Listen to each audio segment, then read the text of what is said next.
समझने में बहुत बड़ा सहयोग करते हैं, अपनी स्मृति में भी वो बहुत बड़े सहयोगी बन जाते हैं। इसलिए कहा जाता है कि पढ़ाई जो हो वो गुरु के मुख से होना चाहिए, सामने होना चाहिए, और अपन लोग इस प्रकार की अध्ययन करते हैं। तो जो मैं बतला रहा था कि वहाँ पर लव और कुश के लिए केवल माँ के जो तरीके थे उनके दिल दिमाग में आ गए, और छोटे बच्चों के अंदर में ऐसा एक कैप्चर की भूमिका रहती है। किसी ना किसी विषय के लिए वो बहुत जल्दी कैप्चर करते हैं, बहुत जल्दी सीखते हैं और अपने दिल और दिमाग में रख लेते हैं। सोच लीजिए इतनी छोटी सी उम्र में कितने प्रकार के सब्जेक्ट उसके सामने हैं और वो सबको कैप्चर कर रहा है। कितनी सारी बातें हैं। आया तो जीरो के रूप में था, वो नहीं जानता था कि इनको क्या बोलना चाहिए, नहीं जानता था इनको क्या, मम्मी को क्या बोलना चाहिए, पापा को क्या बोलना चाहिए। फिर इसके साथ साथ पहचानने का तरीका, यही तो मम्मी है ना मेरी, यही तो मेरे पापा हैं, यही मेरे चाचा हैं, यही मेरा भैया है, यही मेरी बहन है, और एक एक बातों के लिए कितना जल्दी कैप्चर करता है। तो बतला रहे हैं बच्चों के अंदर में थ्योरी और प्रैक्टिकल दोनों उसके अंदर में कैप्चर पावर रहता है। तो लवंग को उसके अंदर में ये देखा, एक दिन उठ गए, मुझे भी कुल्हाड़ी चाहिए, मुझे भी कुल्हाड़ी कही चलिए। जिस किसी प्रकार से उनके लिए भी छोटी छोटी 2 कुल्हाड़ियाँ बना करके दे दी गई। एक दिन सीता जो थी वह कुल्हाड़ी लेकर के लकड़ी लेने हेतु वो जंगल में चली गई। आश्रम के ऐसे ही कुछ नियम थे, सारा काम अपने हाथ से ही करना पड़ता था। तो बतला रहे हैं जैसी सीता आगे निकल गई, कुछ देर के बाद वो दोनों नन्हे मुन्ने लव और कुश जो हैं वो भी अपनी अपनी कुल्हाड़ी लेकर के निकले, और आश्रम के बाहर कोई एक वृक्ष के ऊपर वो छोटी छोटी कुल्हाड़ी का प्रहार करने लगे। इतने में सीता जी वहाँ से लकड़ी का गट्ठा लेकर के वापस आ रही थी, और उन्होंने देखा कि हरे वृक्षों को काट रहे हैं। उन्होंने अपना गट्ठा तो उतार करके एक साइड में रखा, दोनों बच्चों के हाथ से कुल्हाड़ी छुड़ा ली और कहा कि बेटा ये तुम क्या कर रहे हो, ये क्या कर रहे हो, वृक्षों को काट रहे हो। हरे वृक्ष में आत्मा होती है, हरे वृक्ष में जीवात्मा होती है, जीव होता है। जैसे अपने अंदर में जीव है, अपने शरीर में जीव है, वैसे इन वृक्षों के अंदर में भी जीव होता है। अगर कोई व्यक्ति तुम्हारे ऊपर कुल्हाड़ी का प्रयोग करे, लाठी का प्रयोग करे, तो आपको कैसा लगेगा? दुख होगा ना? बच्चों ने कहा कि हाँ दुख होगा, तकलीफ होगी। जैसे उस लाठी का प्रयोग करने पर हमारे लिए तकलीफ हो रही है, तो तब तो तुम उसके ऊपर कुल्हाड़ी का प्रयोग कर रहे हो। कुल्हाड़ी का प्रयोग करोगे तो उसके भी लिए तकलीफ होती है, उसको भी कष्ट होता है। तो उस बच्चों के लिए ज्ञान होता है, और उस दिन से बच्चे कान पकड़ लेते हैं, अब हम किसी हरे वृक्ष को नहीं काटेंगे। सीता जी केवल सूखी लकड़ियाँ काट करके, तोड़ करके, एकत्रित करके लाती थी। तो कहने का अर्थ ये है कि आज भी आम जगत के प्राणियों के लिए ये बहुत बड़ा अपना कर्तव्य है कि हम वनस्पति का भी और उसकी भी आत्मा को एक आत्मा समझें, उसके भी कष्ट को कष्ट समझें, उसकी तकलीफ को भी तकलीफ समझें, और उसको तोड़ने का जो अपन प्रयास करते हैं उसको बंद करें, उसकी रक्षा करें। एक एक पौधा उसी प्रकार से समझें कि जैसे अपने परिवार का एक एक सदस्य हैं। अगर ऐसा विचार व्यक्ति बना ले तो सारे वृक्ष, सारे वन हरे भरे रहेंगे, और जहाँ वन हरे भरे रहेंगे, घर घर में, सारी सीमा में जहाँ पर वृक्ष होंगे वहाँ पर पानी की कमी नहीं रहेगी, समय समय पर वर्षा होगी, और वर्षा होगी हर प्रकार से लोगों के लिए खेती किसानी में सहयोगी बनेंगे। वहाँ के लोगों कभी पानी का स्तर कम नहीं होगा, वहाँ पर कभी सूखा ग्रसित जैसी अवस्था नहीं होगी। तो वृक्षों की रक्षा करना चाहिए, वनस्पति की रक्षा करना चाहिए। धन्य है जैन दर्शन, जिस जैन दर्शन में निर्ग्रंथ दिगंबर मुनिजन घास के लिए भी तोड़ना पसंद नहीं करते हैं, घास के अंदर में भी जीव मानते हैं और उनकी घास की भी रक्षा करते हैं, उस पर भूल करके भी पैर नहीं रखते हैं। इस प्रकार से वे अहिंसा का पालन करते हैं। और यही बात पूज्य आचार्य महाराज समझा रहे हैं। वे घास की तो बात क्या, वे किसी छाल, किसी पत्ते, किसी कोंपल, किसी फल इत्यादि के लिए भी अपने हाथ से नहीं तोड़ते हैं। पत्तम पत्रम अंकुरोर्ध्वावस्था, पत्र यानी पत्ते, अंकुर के उबाद होने वाली जो अवस्था है, पत्ते बोले अंकुरण होने के बाद सबसे पहले यदि कोई आता है तो क्या चीज आती है? पत्ते आते हैं। पवाल प्रवालम पल्लवम पत्राणाम पूर्वावस्था, और कह रहे हैं प्रवाल, प्रवाल यानी कोंपल, अर्थात पत्ते और प्रवाल, पत्ते की जो पूर्व अवस्था होती हैं, पल्लवम और पत्रम, इनकी जो कोंपल जो पूर्व अवस्था होती है उसको हम कोंपल कहते हैं। तो वह है कोंपल। पुष्पक पुष्प पुष्पम फल कारणम, पुष्प यानी जो फल की उत्पत्ति में हेतु होता है, कारण होता है, उसका नाम है पुष्प। फलम पुष्प कार्यम पूग फल ताल फलादिकम, फल कैसे कहते हैं? छोटी छोटी परिभाषाएं भी बना रहे हैं आचार्य महाराज। फूल का जो कार्य है, फूल क्या था? कारण, और उस कारण से उत्पन्न होने वाला कार्य, उसका नाम है फल। और वह फल क्या है? पूग, अर्थात सुपारी, लत का फल, ताल, और तमिलनाडु की साइड में, दक्षिण कर्नाटक में ये सब फल ऐसे ही वृक्ष होते हैं, ताल के वृक्ष होते हैं। तो ताल इत्यादि जो फल हैं, गुच्छा, गुच्छो बहुनाम समूह एक कालीनोत्पत्ति ही जाति ही मल्लिक आदि ही, कहते हैं गुच्छ यानी फलों का समूह, वो गुच्छ कहा जाता है।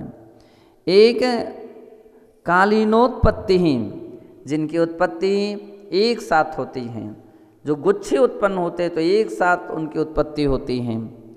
जाति मल्लिका आदि, जैसे जाति और मल्लिका आदि जो वृक्ष हैं उनके फल के गुच्छे एक साथ उत्पन्न होते हैं।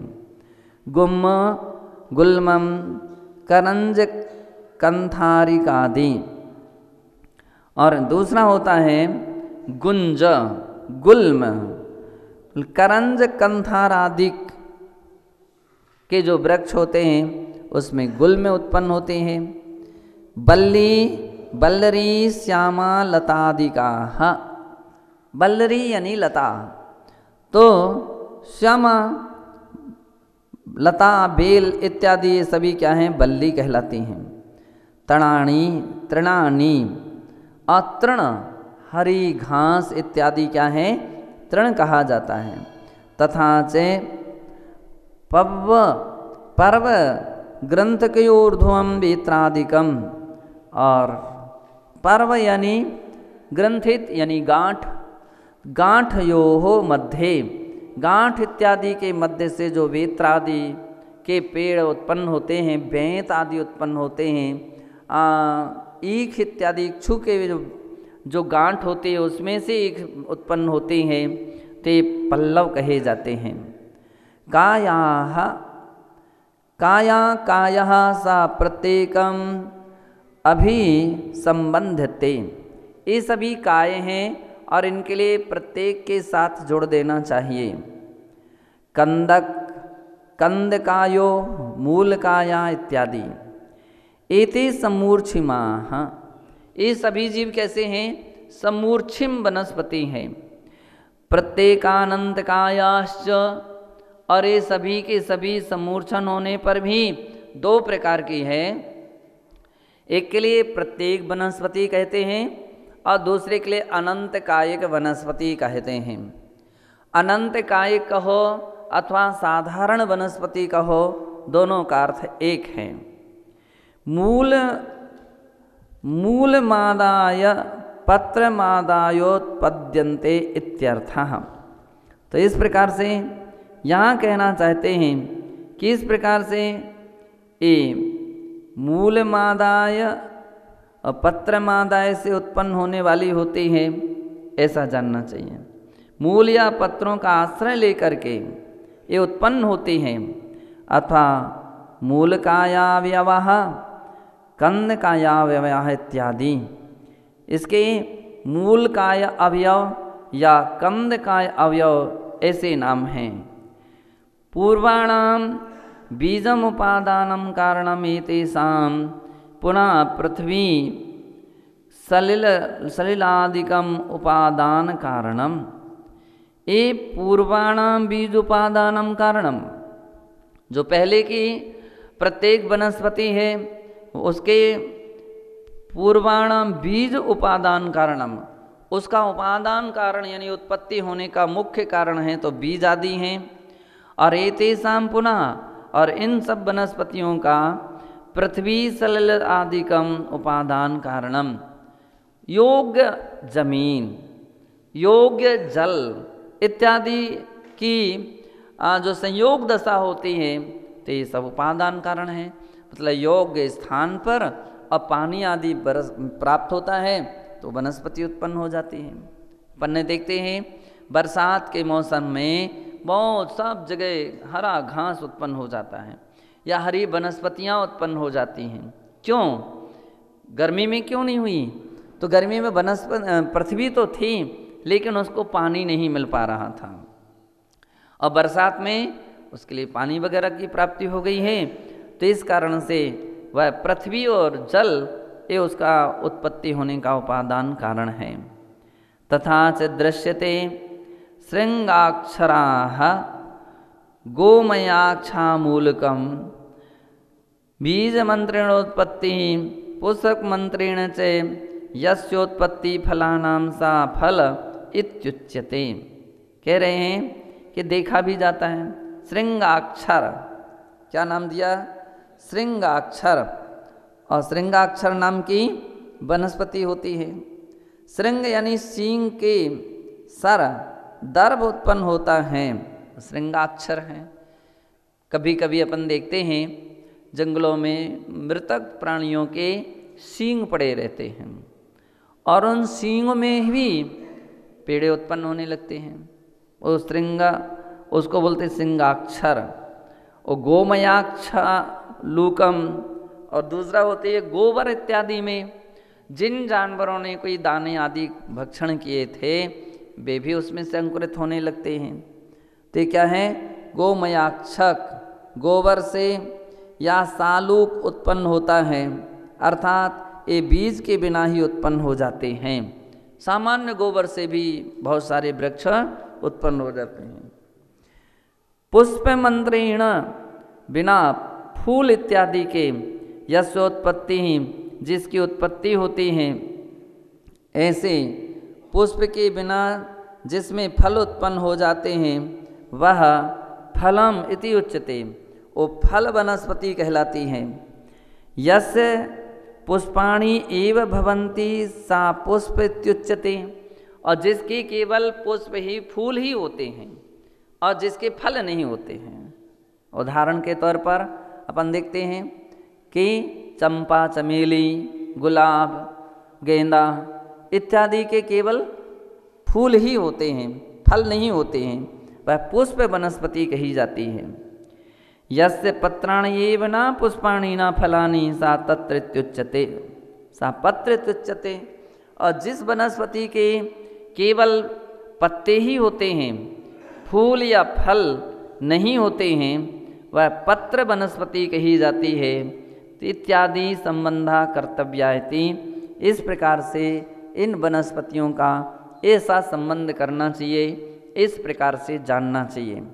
और जान करके उन समस्त वनस्पति जीवों की, वनस्पति कायिक जीवों की रक्षा करना चाहिए। उसको तोड़ना नहीं चाहिए, उसको तोड़वाना नहीं चाहिए, उसको नष्ट ना करें ना कराएं और ना करने वालों की अनुमोदना करें।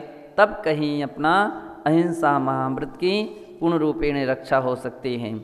श्रावक गण भी फिजूल के व्यर्थ में इस प्रकार के वनस्पति काय का विनाश ना करें, इस बात का सभी को अहिंसा का पालन करना चाहिए। यहाँ आत्मानुशासन ग्रंथ के माध्यम से आचार्य गुणभद्र स्वामी पृष्ठ नंबर 130 और शार्दूल विक्रीडित छंद नंबर 193 प्रारंभ कर रहे हैं। इसमें वे इस बात के लिए कहना चाहते हैं, परमात्म दशा प्राप्त होने पर जीव अनंत सुख में निश्चल स्थिति को प्राप्त हो जाता है। कहते हैं, आत्मन्नात्म विलोपेनात्म चित चिरितहि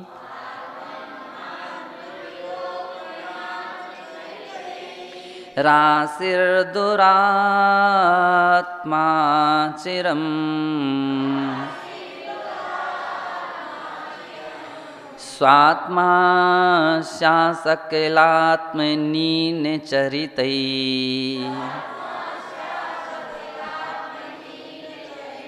रात्मीकृतैरात्मेनः आत्मीत्यां परमात्मतां प्रतिपतन्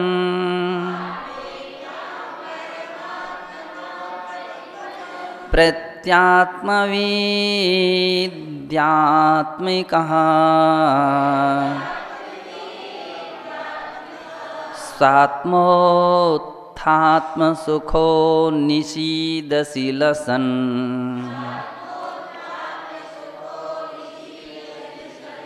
नध्यात्मेनाध्यात्मेना।